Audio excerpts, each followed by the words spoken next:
Hubungan antara NI dan Al Zaitun, hubungan finansial, kita menganggap itu adalah ibu kota negara. Itu Al Zaitun itu sebetulnya ada ikatan dengan NII atau enggak sih? Dari hasil tadi menghalalkan segala cara, dari hasil bagaimana fa'i ghanimah mengambil harta orang lain. Itu kok bisa, Mas? Pesantren itu sebesar itu gitu loh. Nah, donaturnya itu dari mana, Mas? Paham radikalisme, NII, khilafaisme, salafi, wahabisme, ini menjadi ancaman di depan mata karena mereka melakukan perpecahan di masyarakat.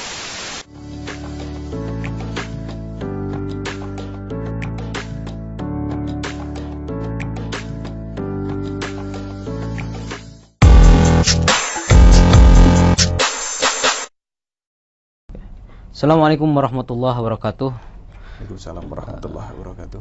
Hari ini saya masih bersama Mas Ken Setiawan, akan berbicara tentang kaderisasi negara Islam Indonesia. Nah, ini menarik, Mas. Kaderisasi negara Islam Indonesia itu cukup masif dan memang sel-selnya masih hidup. Meskipun ya banyak orang yang mengira bahwa NI itu udah mati dan sebagian keturunan dari Kartosuryo sudah bertaubat kembali ke RI gitu kan. Nah, ini menarik. Ada satu pesantren besar di Jawa Barat, di Indramayu, itu dikenal dengan pesantren yang banyak dihadiri oleh para pejabat juga di sana. Di era dulu lah, ada Pak Habibie, ada ya macam-macam lah. Nah, itu pesantren Al Zaitun. Pengamatan Mas Ken sebagai ya mungkin hari ini pengamat gerakan teroris dan gerakan radikalisme, itu Al Zaitun itu sebetulnya ada ikatan dengan NII atau enggak sih? Negara Islam Indonesia punya struktur yang pertama teritorial yang bergerak seantero negeri. Mereka pindah dari kos ke kosan yang lain, dari kontrakan ke kontrakan yang lain. Mereka menyembunyikan jati diri walaupun mereka sudah punya struktur negara, RT, RW, lurah, camat, bupati, gubernur sampai presiden. Tapi mereka membaur di masyarakat. Makanya banyak masyarakat tidak tahu dan menganggap NI sudah tidak ada. Bahkan beberapa pengamat dan peneliti NI sudah selesai. Ya. Tapi faktanya sampai hari ini mereka masih ada. Yang kedua adalah fungsional yang dibuat sebagai lembaga pendidikan supaya masyarakat Indonesia tidak menjudge bahwa itu gerakan radikal. Pesantren terbesar di Asia Tenggara. Nah, ini menariknya. Kita nggak boleh bawa data NI, nggak boleh ngomong NI di sana sebagai kader. Kita gerakan bawah tanahnya. Kita menganggap itu adalah ibu kota negara. Ada setiap tahun kita ada ibadah haji di sana namanya. Apa? Ibadah haji? Ya, ibadah haji datang ke ibu kota negara.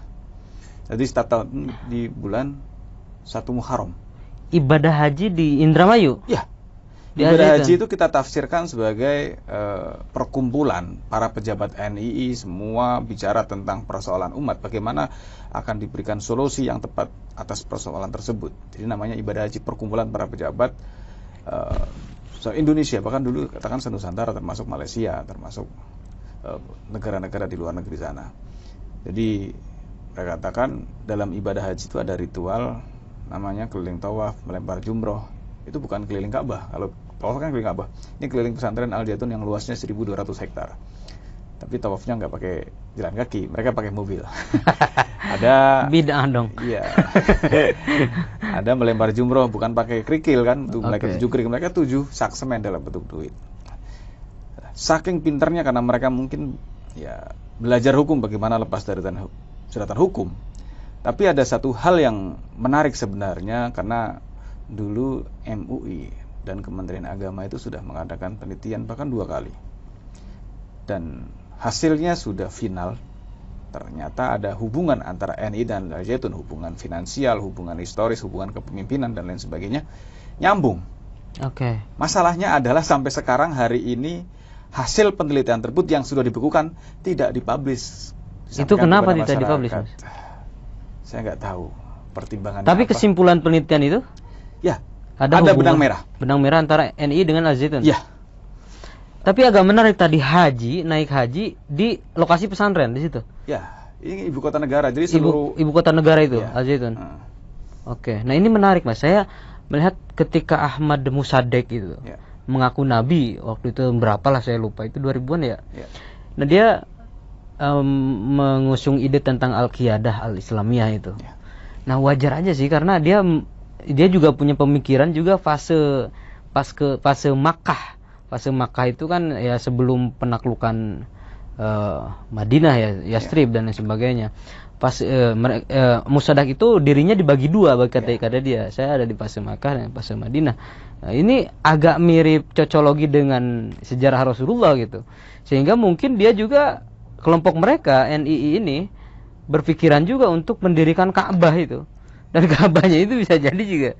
Karena mereka menggunakan sejarah bahwa Islam akan bangkit di Indonesia, datangnya tidak di timur di barat, itu di tengah-tengah itu.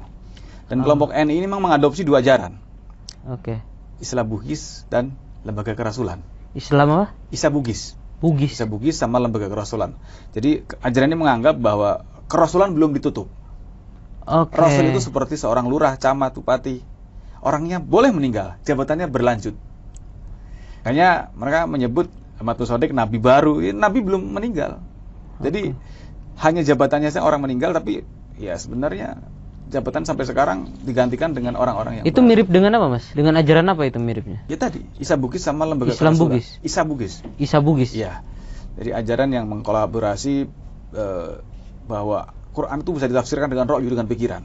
Dan menganggap ya tadi ada fase nanti ada Mekah, ada fase sejarah akan berulang lah, ya, gitu. Sejarah akan berulang. Oke, jadi Nabi akan terus berlanjut. Menurut mereka orangnya boleh meninggal, jabatannya akan terus berlanjut sampai hari kiamat.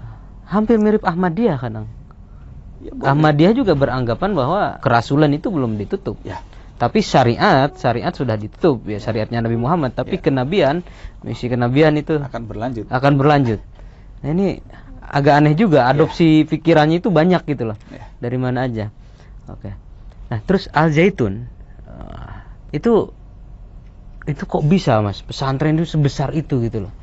Nah, donaturnya itu dari mana, Mas? Donaturnya dari intern jamaahnya ada, dari sumbangan-sumbangan dari simpatisan orang di luar kelompok juga banyak, dan informasinya juga ada dari luar negeri, cuman saya belum melihat sendiri. Tapi dari jamaah intern saja mereka sudah cukup besar, karena dulu untuk Jakarta saja dulu menyumbang ke Al Zaitun itu jamaah Jakarta itu satu bulan 14 miliar dulu. Dari hasil tadi menghalalkan segala cara, dari hasil bagaimana fa'i ghanimah mengambil harta orang lain di luar kelompok dianggap boleh. Mereka melakukan kriminal atas nama agama. Mereka masih menggunakan istilah fa'i kayak gitu. Ya. Menggunakan kondisi-kondisi karena dianggap ini adalah kondisi perang. Hari ini masih jahiliyah. Berapa hektar, Mas? Ininya? 1.200 hektar. 1.200 hektar. Iya. Banyak banget ya itu. Besar sekali. Jarang loh pesantren itu, cuma dia doang pesantren. Terbesar di Asia Tenggara. Nah, ini tentang Al Zaitun. Kadar Al Zaitun, mungkin ya alumninya juga sudah banyak ya, Mas. Iya. Di antara yang terlibat itu ada gak sih? Terlibat terorisme atau? Ada beberapa kader NII yang menjadi pelaku terorisme. Karena memang pada dasarnya doktrin mereka itu kan ada 3, RM, Rububiyah, Mulkiyah, Uluhiyah. Iman, hijrah, jihad. Orang yang beriman adalah meninggalkan berhalanya Pancasila. Orang yang berhijrah ke sebuah negara baru namanya negara Islam Indonesia, karena dianggap negara kita masih tauhid. Yang ketiga adalah jihad. Jihad itu bisa diartikan perang, bisa diartikan bagaimana kita bersungguh-sungguh totalitas dalam berjuang.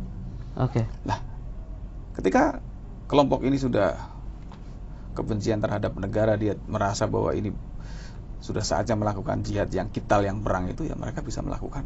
Apalagi ketika mereka bergabung dengan kelompok yang memang sudah latar belakangnya, misalnya JI, JAD, selesai mereka. Seperti buah yang matang, tinggal petik, tinggal poles, nggak perlu didik lagi. Ini sudah matang. Jadi sangat berpotensi orang yang hanya terpapar radikalisme dalam pemikiran akan menjadi radikalisme dalam tindakan yang akan melakukan aksi terorisme. Naik level lah ya radikalisme. Naik level. Jadi radikalisme pemikiran itu katakanlah akarnya. Ya. Radikalisme tindakan itu buahnya atau terorisme. Di pohon itu buahnya dipetik namun akarnya nggak dicabut. Kira-kira setiap musim akan berbuah nggak pohon itu? Jadi harus akarnya dicabut. Ya. Bagaimana cara mencabut akar itu? Paham itu kan susah. Itu kan ideologi itu nggak pernah mati, Mas. Kita sudah tahu ada TAP MPR. Pahamnya dilarang, ideologinya dilarang. Kalau cuman organisasinya dilarang, maka paham itu akan berkembang, orangnya bisa ganti nama, selesai. Iya. Jadi kalau mau berbuat adil sebenarnya kalau pemerintah juga melarang paham komunis, Oke. ya kan? Ini kan sudah dilarang, nggak usah ditakut-takutin lagi. Kalau muncul tinggal selesai ada TNI Polri. Yang faktual hari ini, ancaman yang nyata depan mata, paham radikalisme, NII, khilafaisme, salafi, wahabisme, ini menjadi ancaman di depan mata karena mereka melakukan perpecahan di masyarakat. Oke, mungkin saya kira itu Mas untuk Al Zaitun ini menarik juga ya. Jadi bahwa memang tadi Mas Ken bilang bahwa ada ikatan antara Al Zaitun dengan NII dan ya kesimpulannya memang begitu ya, fakta. Dan menariknya adalah kalau komunisme kan bahaya, tapi yang diselesaikan, yang dieksekusi orang-orang yang berseberangan. Anggotanya masih disejahterakan. Nah ini bicara atas nama agama.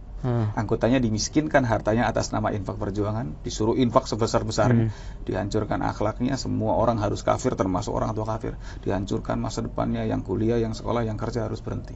Tragedi kemanusiaan atas nama agama. Luar biasa ya. Saya kira itu mungkin nanti akan kita lanjut dengan tema-tema selanjutnya bersama Mas Ken Setiawan. Saya tutup. Wallahul muwaffiq ila aqwamit thoriq. Wassalamualaikum warahmatullahi wabarakatuh. Waalaikumsalam warahmatullahi wabarakatuh.